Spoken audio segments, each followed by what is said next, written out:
Mister ladies viewers அனைவருக்கும் வணக்கம். நான் டாக்டர் நித்யா, சித்தா பிசிஷியன். பெண்களுக்கு பொறுத்த வரைக்கும் கேன்சர் சம்பந்தப்பட்ட கேள்விகள் நிறைய இருக்கு. இதுல என்னன்னா, நம்ம உடல்ல இருக்கக்கூடிய சின்ன சின்ன கட்டிகள் ஏற்படுது இல்லையா, இது எல்லாமே கேன்சரா இருக்குமா அப்படின்ற ஒரு பயம் நிறைய பேருக்கு இருக்கு. இதுல முக்கியமா பார்த்தோம்னா பிரஸ்ட் கேன்சர் தான் இன்னைக்கு பரவலா நிறைய இடங்கள்ல நிறைய பெண்களுக்கு இருக்கிறத நம்ம பாக்குறோம். வயது வித்தியாசமே இல்லாம மார்பகத்துல ஏற்படக்கூடிய அந்த கேன்சர் செல்களோட வளர்ச்சி. பொதுவா நம்ம உடல்ல நிறைய பாகங்கள்ல கேன்சர் ஏற்பட்டாலும் பெண்களை பொறுத்த வரைக்கும் மார்பக பகுதியில புற்றுநோய் அப்படின்றது ஏற்படுது. இதுல சாதாரண கட்டிகளுக்கும் புற்றுநோய் கட்டிகளுக்கும் இருக்கக்கூடிய வித்தியாசம் என்ன நம்ம தெரிஞ்சுக்கணும். ஏன்னா நிறைய பெண்கள் என்ன பண்றாங்கன்னா, மார்பகத்துல சின்னதா ஒரு கட்டி இருந்தாலும் ஐயோ இது கேன்சர் தான் போல இருக்கு அப்படின்னு சொல்லிட்டு ஒரு பயம் பதட்டம் ஏற்பட்டு என்ன ட்ரீட்மெண்ட் எடுக்கலாம் அப்படின்ற மாதிரி ஒரு நிலைக்கு வந்துடுறாங்க. இப்போ ஃபைப்ரோ அடினோமா கட்டிகளும் கார்சினோமா அதாவது கேன்சர் கட்டிகளும் ஒன்றா? இது ரெண்டுத்தையும் எப்படி நம்ம வேறுபடுத்தி பார்க்கலாம்ன்றத தெரிஞ்சுக்கணும். ஃபைப்ரோ அடினோமா கட்டிகளாக இருக்கும் பட்சத்தில் எந்த மாதிரியான சிகிச்சை முறைகள், இல்ல கேன்சர் கட்டிகளாக இருக்கும்போது எந்த மாதிரியான சிகிச்சை முறைகள் அப்படின்றத நம்ம தெரிஞ்சுக்கணும்.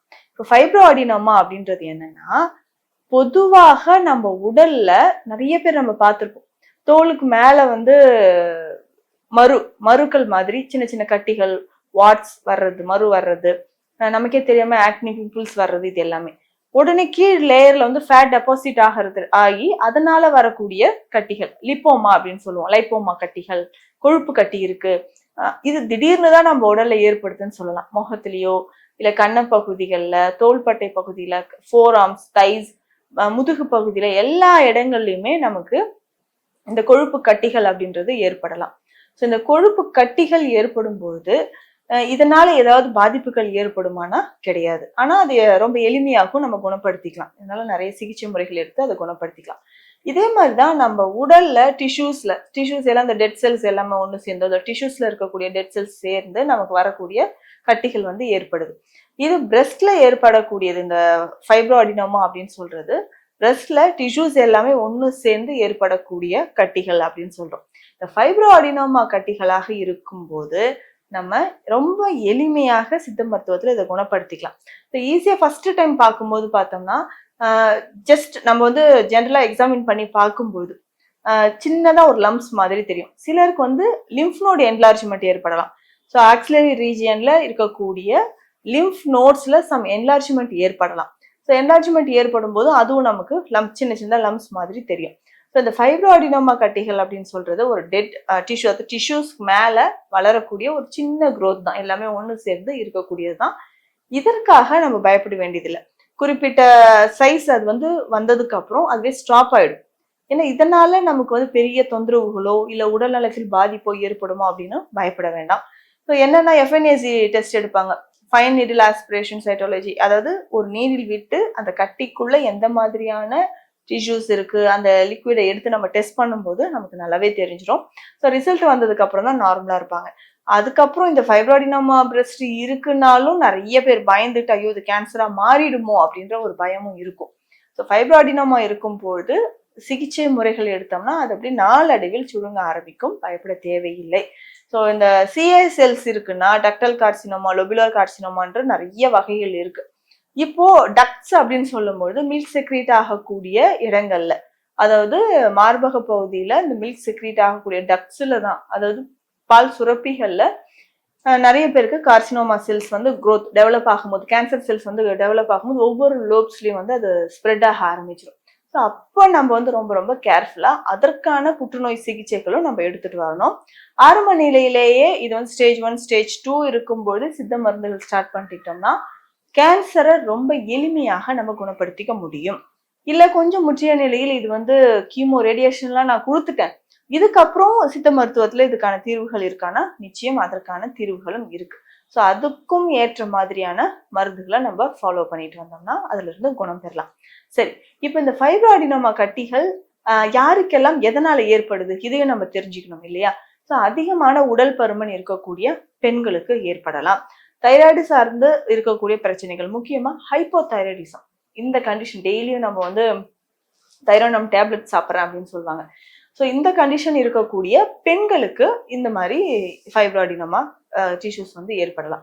அதிகமாக நான்வெஜ் இருக்கக்கூடிய நபர்கள், இரவு நேரத்துல லேட் நைட்ல நம்ம வந்து ஃபுட் எடுக்கிறது, புளி சார்ந்த உணவுகளை உணவில் நிறைய சேர்க்கறது, பிளட்ல நிறைய டாக்ஸின்ஸ் சேர்ந்து இருக்கு, ரத்தத்துல வந்து கழிவுகள் நிறைய சேர என்ன ஆகும்னா இந்த ஃபைப்ரோஅடினோமா கட்டிகளோட வளர்ச்சி இல்ல எண்ணிக்கையும் அதிகரிச்சுட்டே போகும். ஃபர்ஸ்ட் வந்து நான் பார்த்தேன் 6 months பேக் எனக்கு வந்து ஒரே ஒரு லம்ஸ் மாதிரி ஒண்ணு இருந்துச்சு.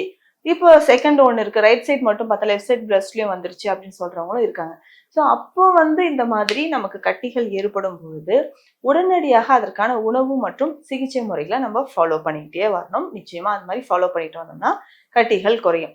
சரி, அடுத்தது உணவு முறைகள் அப்படின்னு பார்க்கும்போது இதுக்கு மஞ்சள் கலந்த பற்று வந்து போடணும். மஞ்சள் எதுல எடுத்து கலந்து பற்று போடணும் அப்படின்னு பார்த்தோம்னா கற்றாழை ஜெல். அந்த கற்றாழை ஜெல்ல கொஞ்சம் மஞ்சள் எடுத்துக்கணும், நல்லா மிக்ஸ் பண்ணி டெய்லி இதை பத்து போட்டுக்கிட்டே வரணும். இப்போ பத்து போட்டுக்கிட்டே மேல வந்து அப்ளை பண்ணிக்கிட்டே வந்தோம்னா இந்த கட்டிகள் வந்து நாளடைவில் கரைய ஆரம்பிக்கும். இதுக்கு ஏற்ற மாதிரியான தகுந்த சித்த மருந்துகள் எடுக்கணும். இதற்குமே இருக்கக்கூடிய பெரும் மருந்து வகைகள் நிறைய இருக்கு. அதாவது குரு மருந்துகள் அப்படின்னு சொல்லுவோம். அதை சார்ந்து இருக்கக்கூடிய மருந்துகள் எடுக்கணும். முக்கியமாக பார்த்தோம்னா முத்துச்சிப்பி பருப்பம் அப்படின்ற மருந்து இருக்கு. இது பொதுவாக கால்சியம் அதிகமாக இருக்கு. முத்துச்சிப்பி நமக்கே தெரியும். இதை பதப்படுத்தி செய்யக்கூடிய மருந்து. இப்போ இதுல வந்து ரிச் கால்சியம் இதுலயே இருக்கு. கால்சியத்தோடு நம்ம இது அனுபானமாக தேன்லையோ இல்ல நெய்யிலோ கலந்து சாப்பிடும்போது நம்ம உடல்ல எங்க கட்டிகள் இருந்தாலும் தேவையில்லாத கட்டிகள் இருக்குன்னா அதை கரைத்து வெளியேற்றக்கூடிய ஆற்றல் இதுக்கு இருக்கு. சரி, இந்த மாதிரி நம்ம இருக்கும்பொழுது உணவு முறையில் அசிடிட்டி அதிகமா இருக்கக்கூடிய ஃபுட் வந்து ஆல்கலைன் நேச்சர் இல்லாம அசிடிட்டி அதிகமா இருக்கக்கூடிய ஃப்ரூட்ஸ், அதுல வந்து முக்கியமா ஃப்ரூட்ஸை வந்து நம்ம சேர்த்து சாப்பிட்டுக்கலாம். இதுல பார்த்தோம்னா அன்னாச்சி பழம் ரொம்ப ரொம்ப சிறந்தது. அதுக்கப்புறம் எலுமிச்சை பழம் ரொம்ப சிறந்தது. அதுக்கப்புறம் முக்கியமா பார்த்தோம்னா தோற்பு சுவை இருக்கக்கூடிய உணவுகளை தேர்ந்தெடுத்து சாப்பிடணும். மாதுளை பழம், அதுக்கப்புறம் சப்போட்டா, அத்திப்பழம், இது எல்லாமே சேர்த்து சாப்பிட்டுட்டு வந்தோம்னா இந்த ஃபைப்ரோ அடினோமா கட்டிகள் இருக்கக்கூடிய அந்த மார்பகத்துக்கு ஒரு மிக சிறந்த ஒரு மருத்துவ முறையாக இது இருக்குன்னு சொல்லலாம். இதே மாதிரி சித்த மருத்துவத்துல வந்து பார்த்தோம்னா நம்ம ஸ்பெஷலா குடிக்கக்கூடியது யூகிமுனி சத்து அப்படின்னு சொல்லக்கூடிய மருந்து. இந்த யூகிமுனி சத்து யூகிமுனி சித்தரால் நமக்கு அளிக்கப்பட்ட ஒரு மிக சிறந்த மருந்து. இந்த மருந்தை நிறைய மூலிகைகள் சேர்த்து சாறு விட்டு அரைத்து திரும்ப திரும்ப அதை வந்து ப்ராசஸ் பண்ணி எடுத்து வச்சிருப்போம். இந்த மருந்து தொடர்ந்து நம்ம வந்து நெய்யில கலந்து சாப்பிட்டுட்டு வந்தோம்னா உடல்ல எந்த வகையான கட்டிகளாக இருந்தாலும் மிக எளிமையாக கரையுது. ஸோ கேன்சர் அல்லாத இந்த மாதிரி சாதாரணமான கட்டிகளுக்கு நம்ம டெஸ்ட் எடுத்து பார்த்துட்டு ஸோ அதுக்கேற்ற மாதிரி நான் சொன்ன இந்த சிகிச்சை முறைகள் எடுத்துட்டு வந்தோம்னா நிச்சயமான பலன் வந்து நமக்கு கிடைக்குது. ஸோ இதுவே நம்ம கேன்சர் செல்களாக இருக்கும்போதும் அதற்கேற்ற சிகிச்சைகளும் சித்த மருத்துவத்துல இருக்கு. நான் சொன்ன இந்த உணவு முறைகளும் ஃபாலோ பண்ணுங்க. நீண்ட நாட்களாக உங்க மனதில் இருந்த ஒரு பயமும் சந்தேகமும் இப்போ தெளிஞ்சிருக்கும்னு நம்புறேன். மீண்டும் அடுத்த பதிவில் சந்திக்கலாம். நன்றி.